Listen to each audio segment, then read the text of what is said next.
കാറ്റഗറ്റ് ഷിബു മീരാൻ, രാഹുൽ ഗാന്ധി ഒരു പൂത്തിരി കത്തിച്ചു പോയി, ഹൈഡ്രജൻ ബോംബാണെന്ന് BJP പ്രതീക്ഷിച്ചു, പക്ഷേ അത് ഉണ്ടായില്ല. പക്ഷേ ഹൈഡ്രജൻ ബോംബ് പിന്നാലെ വരുന്നുണ്ട് എന്ന് രാഹുൽ ഗാന്ധി പറയുന്നുണ്ട്. ഇന്നത്തെ വാർത്താ സമ്മേളനത്തിൽ നൽകിയ രേഖകൾ, കൊണ്ടുവന്ന തെളിവുകൾ കഴിഞ്ഞതിൽ നിന്ന് വ്യത്യസ്തമായി ആളുകളെ കൂടി കൊണ്ടുവന്ന് അവർ കൂടി പ്രതികരിച്ചുകൊണ്ടുള്ള വാർത്താ സമ്മേളനമായിരുന്നു. പക്ഷെ അതിൽ വിശ്വാസ്യതയില്ല എന്ന് തെരഞ്ഞെടുപ്പ് കമ്മീഷൻ പറയുന്നു. ഇത് പരാജയപ്പെടുമ്പോഴുള്ള പ്രതികരണമായിട്ട് BJP പരിഹസിക്കുന്നു. എന്താണ് ഇക്കാര്യത്തിൽ പറയാനുള്ളത്? സ്മൃതി, ഇവിടെ ചർച്ചയിൽ പങ്കെടുക്കുന്ന BJPയുടെ പ്രതിനിധി താങ്കൾ ഈ രാജ്യത്തെ തെരഞ്ഞെടുപ്പ് കമ്മീഷന്റെ വിശ്വാസ്യതയെ സംബന്ധിച്ച് ചോദ്യം ചോദിക്കുമ്പോൾ ഇന്ത്യ അല്ലാത്ത മറ്റെല്ലാ അയൽപക്ക രാജ്യങ്ങളിലും സ്വന്തം നാവുകൊണ്ട് ഒരു സന്ദർശനം നടത്താൻ ആദ്യഘട്ടത്തിൽ തന്നെ ശ്രമിക്കുന്നത് നമ്മൾ കണ്ടു. ഈ ചർച്ചയുടെ മെറിറ്റിലേക്ക് വരുന്നതിന് മുൻപ് ഇതിനെ ഒരു രാഹുൽ ഗാന്ധി മോഡി പ്രശ്നമായി, BJP കോൺഗ്രസ് പ്രശ്നമായി പരിമിതപ്പെടുത്താൻ ശ്രമിക്കുന്നതിന് മുൻപ് നമ്മൾ മനസ്സിലാക്കേണ്ടുന്ന കാര്യം, ഇപ്പം ഇവിടെ അദ്ദേഹം തന്നെ ഉപയോഗിച്ച ഒരു രാജ്യത്തിൻ്റെ പേരുണ്ടല്ലോ, പാകിസ്ഥാൻ. ചരിത്രത്തിൻ്റെ ഗർഭപാത്രത്തിൽ നിന്ന് ഒരേ രാത്രിയിൽ പിറന്നു വീണ രണ്ട് രാജ്യങ്ങളാണ്. ആ രാജ്യത്തിൻ്റെ ചരിത്രം നമുക്കറിയാം. നിരന്തരമായ പട്ടാള അട്ടിമറികളുടെ ചരിത്രം ആ രാജ്യത്തിനുണ്ടായി. പക്ഷെ നമ്മുടെ ഈ ഭാരതം ഒരൊറ്റ ദിവസം പോലും പട്ടാള ഭരണത്തിൻ്റെ കീഴിൽ പോയിട്ടില്ല.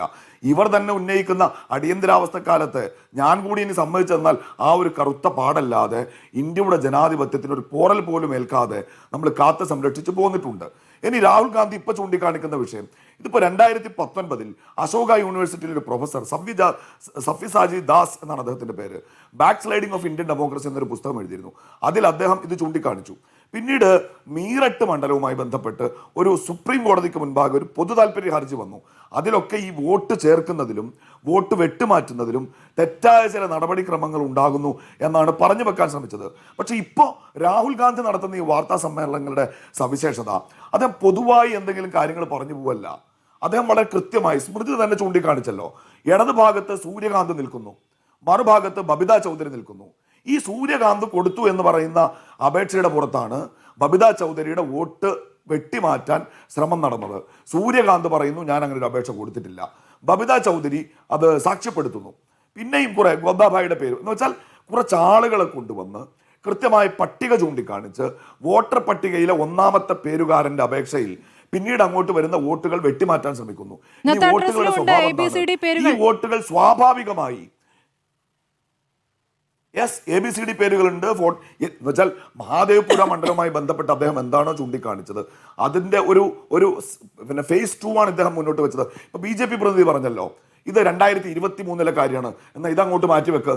2024 ലോക്സഭാ തെരഞ്ഞെടുപ്പിലെ റിസൾട്ട് ചൂണ്ടിക്കാണിച്ചുകൊണ്ട് ഒരൊറ്റ ചോദ്യത്തിന് മാത്രം നിങ്ങളൊന്ന് ഉത്തരം പറയാമോ? സ്പെസിഫിക് ആയിട്ട് രാജ്യത്തിന്റെ തെരഞ്ഞെടുപ്പ് കമ്മീഷനും അവർ ന്യായീകരിക്കുന്ന BJPയും ആ ബാംഗ്ലൂരിലെ ഒറ്റമുറിയിൽ കൃത്യമായി അഡ്രസ് തേടിപ്പിടിച്ച് നിങ്ങൾക്ക് സ്തുതി പാടുന്ന രാജ്യത്തെ മാധ്യമങ്ങൾ വാതിൽക്കൽ ചെന്ന് നിന്ന് മൈക്ക് നീട്ടിയിട്ട് അവിടെ താമസിക്കുന്ന പശ്ചിമ ബംഗാളുകാരനോട് ചോദിച്ചല്ലോ, ഇവിടെ താമസിച്ച ആ 87 പേർ എവിടെ? അവർ വോട്ട് ചെയ്തു പോയതാണല്ലോ, അവരുടെ വോട്ട് കിട്ടിയിട്ടാണല്ലോ നിങ്ങളവിടെ ജയിച്ചത്. നിങ്ങളൊന്ന് പറയുന്നേ, ഒരു ഒറ്റ മുറിയിൽ 87 പേർ സുഖമായി താമസിക്കുന്ന ആ വിദ്യ നിങ്ങൾ അതിന് സ്പെസിഫിക് ആയിട്ട് തെരഞ്ഞെടുപ്പ് കമ്മീഷൻ ഇങ്ങോട്ട് മറുപടി പറഞ്ഞാൽ മതി.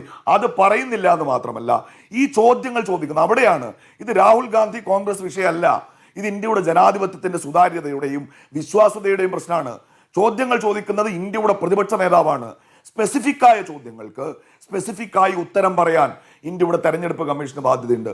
അതിനവർ ഈ നിമിഷവും തയ്യാറായിട്ടില്ല എന്ന് വന്നാൽ രാഹുൽ ഗാന്ധി പറയുന്ന കാര്യങ്ങളിൽ വസ്തുതയുണ്ട് എന്ന് നമുക്ക് വിശ്വസിക്കേണ്ടി വരികയാണ്. ഇതിപ്പോൾ ഹൈഡ്രജൻ ബോംബല്ല. വാർത്താ സമ്മേളനത്തിന്റെ തുടക്കത്തിൽ അദ്ദേഹം ആദ്യം പറഞ്ഞു, ഇതല്ല ഞാൻ പറയാൻ ഉദ്ദേശിച്ച കാര്യം, ആ ഹൈഡ്രജൻ ബോംബ് വരാനിരിക്കുന്നതേ ഉള്ളൂ.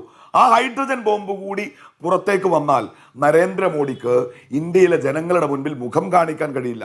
ബീഹാറിലെ വോട്ടധികാർ യാത്രയുടെ സമാപന സമ്മേളനത്തിൽ രാഹുൽ ഗാന്ധി നടത്തിയ പ്രശ്നം അദ്ദേഹം പറഞ്ഞത്, ഇന്ത്യയുടെ ഭരണഘടനയെ തകർത്തിട്ട് നിങ്ങൾ എവിടേക്കെങ്കിലും പോവാൻ വിചാരിക്കുകയാണോ, ആ ലോകോങ്കോ ഏക്കർക്കെ പക്കടെങ്കിൽ നിങ്ങൾ ഓരോന്നായി പിടികൂടുമെന്നാണ്. സ്പെസിഫിക്കായി അദ്ദേഹം ഉന്നയിക്കുന്ന ചോദ്യങ്ങൾ, അതിനകത്ത് വീട്ടു നമ്പറുകളുണ്ട്, മനുഷ്യരുണ്ട്. ഇപ്പൊ യോഗേന്ദ്ര യാദവ്, സ്മൃതി ഒറ്റ കാര്യം ആലോചിച്ചാൽ മതി, യോഗേന്ദ്ര യാദവ് അദ്ദേഹം ഒരു അഭിഭാഷകനല്ല, പക്ഷെ ബീഹാർ SIR ബന്ധപ്പെട്ട കേസിന്റെ വാദം നടക്കുമ്പോൾ അദ്ദേഹത്തെ കേൾക്കാൻ രാജ്യത്തിന്റെ സുപ്രീം കോടതി തയ്യാറായി. അപ്പോഴോ 2-3 മനുഷ്യരെ കോടതി മുറിയിൽ ചൂണ്ടിക്കാണിച്ചിട്ട് യോഗേന്ദ്ര യാദവ് പറഞ്ഞു, ഇതാ ഈ രാജ്യത്തിന്റെ തെരഞ്ഞെടുപ്പ് കമ്മീഷൻ മരിച്ചവരെന്ന് വിധി എഴുതി വോട്ടവകാശം വെട്ടിമാറ്റിയവരാണ്. അവർ ശ്വസിക്കുന്നു, എഴുന്നേറ്റ് നിൽക്കുന്നു, പച്ച ജീവനോടെ നിൽക്കുന്നു. 6 പേരെ ഇടത്തും വലത്തും നിർത്തി ചായ കുടിച്ചിട്ട് രാഹുൽ ഗാന്ധി പറഞ്ഞല്ലോ, ഇതാ ഇന്ത്യയുടെ തെരഞ്ഞെടുപ്പ് കമ്മീഷന് നന്ദി, പരേതാത്മാക്കളോടൊപ്പം ചായ കുടിക്കാൻ ഇന്ത്യൻ തെരഞ്ഞെടുപ്പ് കമ്മീഷൻ എനിക്ക് അവസരം ഉണ്ടാക്കിയിരിക്കുന്നു എന്ന് വച്ചാൽ ഓരോന്നോരോന്നായി ഏതു സാധാരണക്കാരനും മനസ്സിലാവുന്ന രൂപത്തിൽ അദ്ദേഹം ചോദിക്കുന്ന ചോദ്യങ്ങൾക്ക് നിങ്ങളുടെ ഈ തൊടുന്യായങ്ങളോ തറുതലയോ മതിയാവില്ല. നിങ്ങൾക്ക് ഈ ചോദ്യങ്ങളിൽ നിന്ന് രക്ഷപ്പെടാൻ കഴിയില്ല. നിങ്ങൾ ഈ ചോദ്യങ്ങൾക്ക് കൃത്യമായി തന്നെ മറുപടി പറഞ്ഞു പോവുക എന്നല്ലാതെ ഇന്ത്യൻ ജനാധിപത്യത്തിൻ്റെ സുതാര്യത സംരക്ഷിക്കാൻ, ഇതിൻ്റെ ഒരു അന്തസ്സ് സംരക്ഷിക്കാൻ മറ്റൊരു മാർഗമില്ല. നിങ്ങളല്ല, ഞങ്ങളാണ് യഥാർത്ഥ രാജ്യസ്നേഹികൾ. ഈ രാജ്യത്തിൻ്റെ സംവിധാനങ്ങളെ, ഭരണഘടനാ സ്ഥാപനങ്ങളെ മുഴുവൻ തകർത്തെറിഞ്ഞതിൻ്റെ ഉത്തരവാദിത്തം നിങ്ങൾക്കാണ്. നിങ്ങൾ പറഞ്ഞല്ലോ കോൺഗ്രസ് തോറ്റു എന്ന്. നിങ്ങൾ 400 സീറ്റ് പിടിക്കാൻ ഇറങ്ങിയവരല്ലേ? ഇപ്പോൾ ഈ അവസ്ഥയിലേക്ക് നിങ്ങൾ എത്തിയല്ലോ. ഇപ്പോഴത്തെ ഗവൺമെൻറ്, മോദി ഗവൺമെൻറ്റിന് അക്ഷരാർത്ഥത്തിൽ അധികാരത്തിൽ ഒരു ദിവസം പോലും തുടരാൻ ജനാധിപത്യത്തിൽ ധാർമ്മിക അവകാശമില്ല.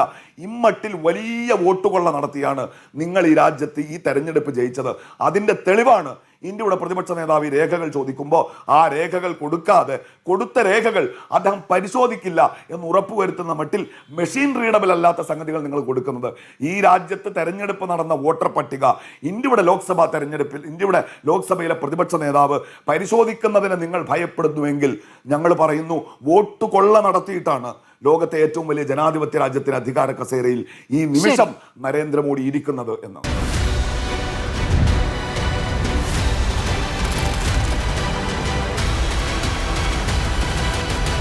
Debate with Smriti Parathikkad.